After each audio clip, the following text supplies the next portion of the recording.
ابھی جدائی کے لمحے اور باقی تھے.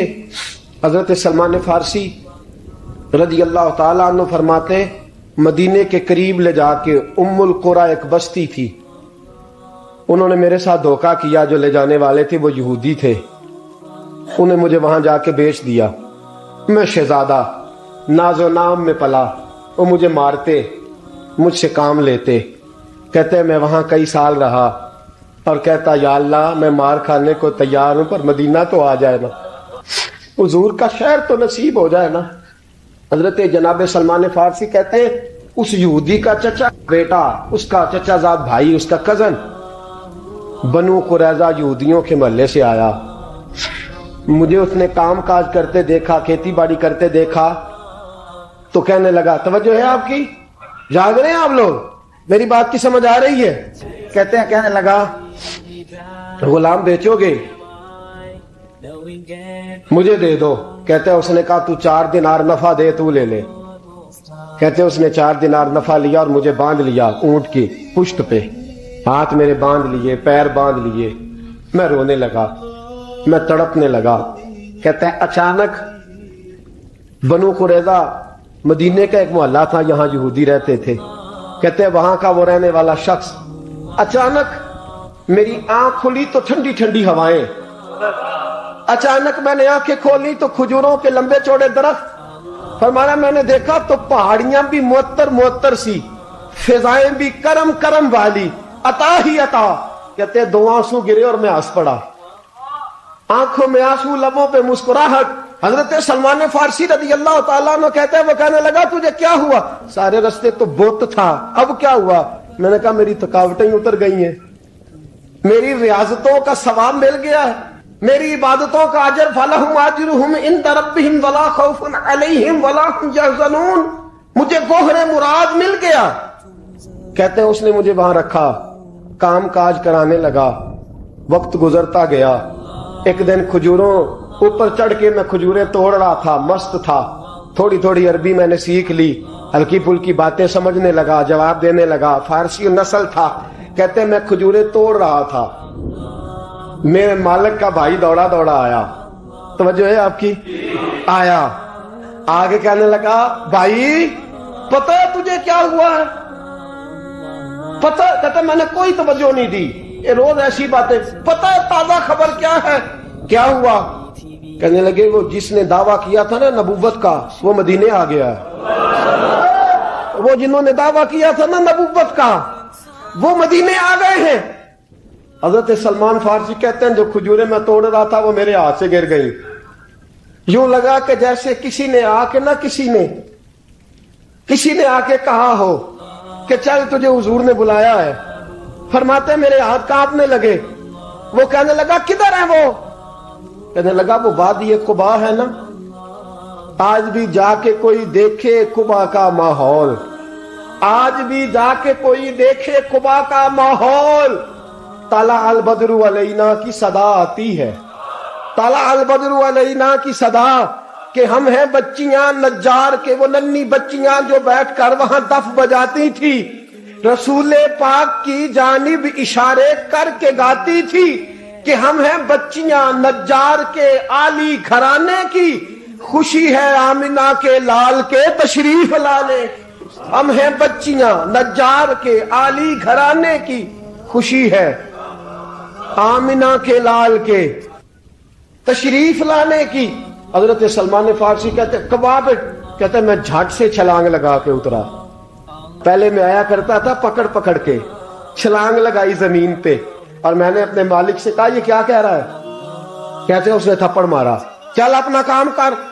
کہتے پہلے وہ مارتا تھا تو دکھ ہوتا تھا, آج پتہ ہی نہیں چلا, آج پتہ ہی نہیں چلا. ہمارے جہاز میں ایک بابا جی بیٹھے تھے, جہاز میں بزرگ بیٹھے تھے, ان سے کسی نے کہا تھک تو نہیں گئے؟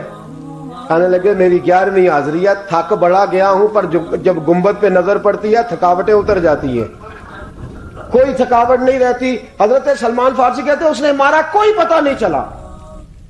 میں انتظار کرنے لگا کہ ذرا دن جلدی نہیں ڈل جاتا, شام جلدی ہو. کہتے شام ہوئی, چھٹی ملی, کھجوریں پلو میں باندھ لی اور قباء کی جانب خرامہ